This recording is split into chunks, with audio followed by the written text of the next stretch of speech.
if you don't understand spiritual engagement. Amen. Spiritual what? Engagement.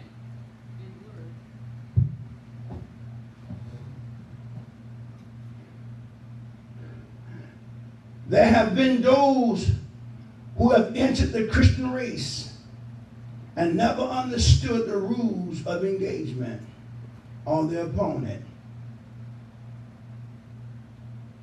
that they had to face. You can never win a victory without an opponent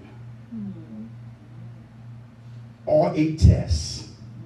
In other words, brothers and sisters, David could not become Israel's greatest king without a Goliath. Let me say it again. David could not become Israel's greatest king without a Goliath. You need an opponent. You need an opponent. Everybody picking at me. I'm going to shut up.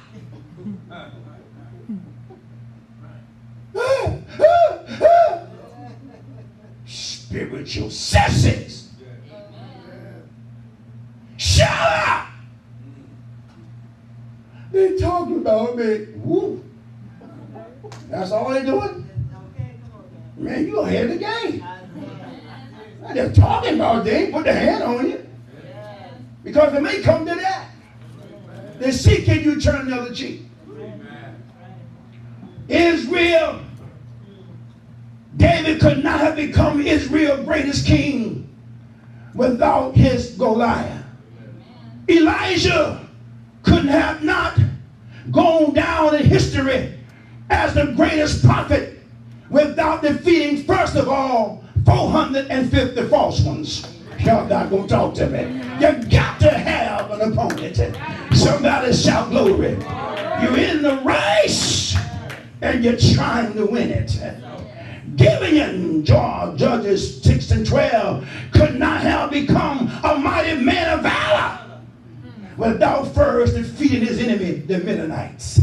Somebody say amen. Even Jesus could have not become King of Kings and Lord of Lords with first out defeating his Satan. Oh, y'all not gonna talk to me.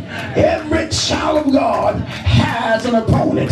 Y'all not gonna talk to me. If you gonna get what God got for you, you ain't gonna slide a hill of a banana peeling. Y'all better talk to me.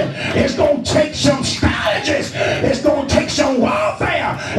Y'all not gonna talk to me. Somebody better shout glory.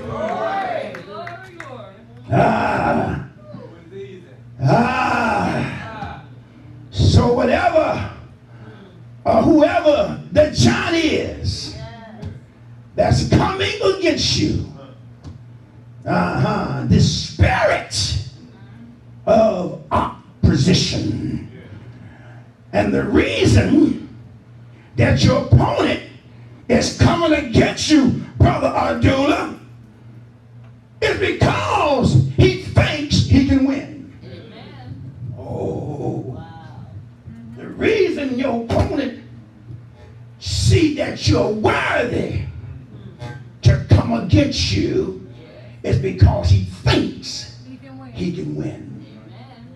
He's certain that he can win. That's why he's coming against you. He realized you don't have what you need. He realized you don't have no word in you. He realized you've been church. He realized your inexperience. So he moves against you real fast to get you completely out of the way. He has a strategy. Somebody say amen. Amen. Oh, I'm almost there. Somebody say thank God. Thank God. This is why the Apostle Paul tells the children, know your enemy. Know him, know him, know him. Son ain't gonna get it, brother. Amen. Your enemy is on the post 24/7.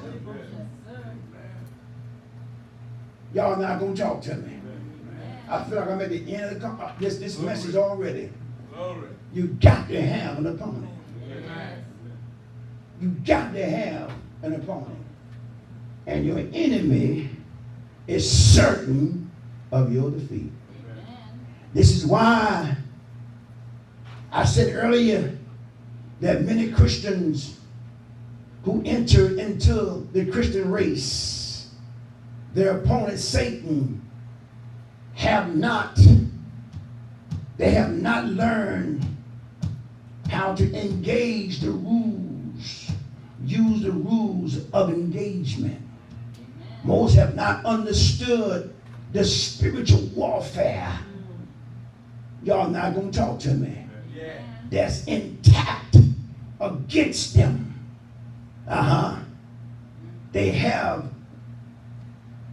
not focused on their enemy. They can't even start the race. Your opponent is confident and he's sure of your quick. He's sure of a quick victory or defeat against you. A quick defeat. It ain't gonna take too much to get you out the way. Y'all not gonna talk to me. I'm going somewhere with this. Somebody say, hurry up and get there. I know what y'all saying. Thank you, brother. He's sure of a quick victory or defeat against you. Your enemy will quickly take advantage of your inexperience and your lack of spiritual knowledge. Y'all not going to talk to me. This is why you need a consistent Bible study and a Bible-believing church. Somebody say amen. Here is just a few of a few rules of your enemy's strategy of engagement against you. Somebody say amen. See, if you go into the book of Samuel, and I can't stay there because I've taken advantage of you. Notice that in 1 Samuel 17:4, and I got to take my time because your enemy is certain of your defeat. And that's why people receive the Lord, they need to link up with somebody that's been with the Lord for a while. That can teach you how to walk, because the enemy is certain of your defeat before you even step out the gate. Somebody say amen. One, your enemy, notice here in the 4th verse, when the battle against forces is set, the enemy will always position himself high so he can look down. Somebody say amen. See, your enemy's strategy, the first move is position. God Almighty. He must position himself in a place where he can see what he's doing. Everybody said the first strategy of the enemy is position. So he uses that. And said, there went out a champion out of the camp of the Philistines, named Goliath, a gate, whose weight and height the Bible tells you. But notice when the enemy comes against you, Ella McNeil, see, the devil don't have time to play with y'all. He's a busy fella. So he's just not going to send anything after you. He's going to send a champion. God Almighty. See, he's going to send a champion, one that's of mighty reputation. I ain't going to play with you. I ain't going to send no demons. I'm going to send a champion. A champion that's known to defeat. A champion that's known to obliterate. A champion that have won many victories in the spirit realm. So the Bible said they sent Goliath, a champion. Somebody say a champion. Ah! I'm going to send no demon. I ain't got time to play. I got to get the whole world. So I send after you. I send a champion that's known to take them out. Send my best. Somebody say amen. So he sent what? Everybody say a champion. A general of the demonic realm. One that knows how to conquer and defeat. Knows how to conquer and defeat. Powerful. You ain't got time to play with you. You ain't going to church. You ain't getting no Bible study. You ain't getting no prayer. You sitting around here acting like y'all not going to talk to me. So I send a champion. Next thing you need to know about your enemy engagement is that the next thing he did here in the 5th verse, and he had a helmet of brass upon his head, and he was armed with a coat of nails, and the weight of the coat was 5,000 shekels of brass. And he had graves of brass upon his legs, and a target of brass between his shoulders. Listen to me. And the staff of his spear was like a weaver's beam, and his spear head weighed 600 shekels. Somebody say amen.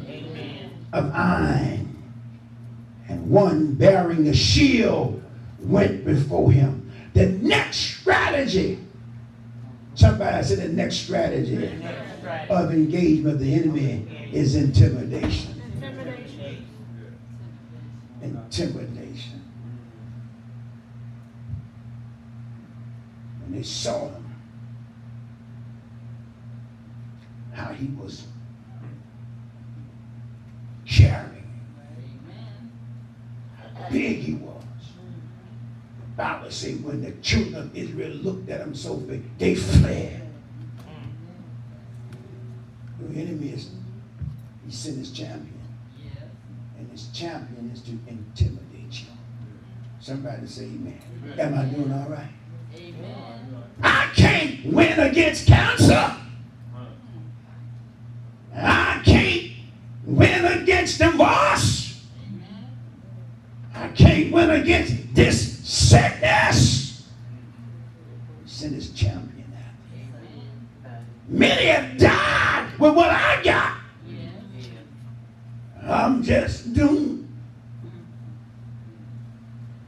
Intimidation.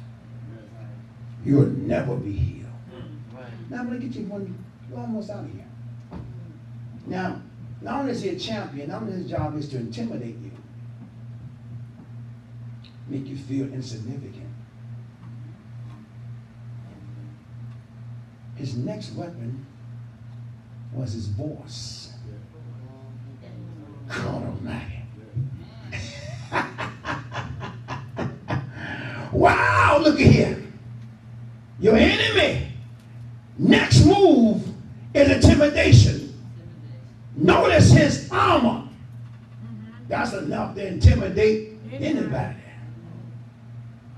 Your enemy's next move was his deep voice. That is to frighten you. Am I a God? Am I a dog? That you come up against me? I defy the armies of the living God.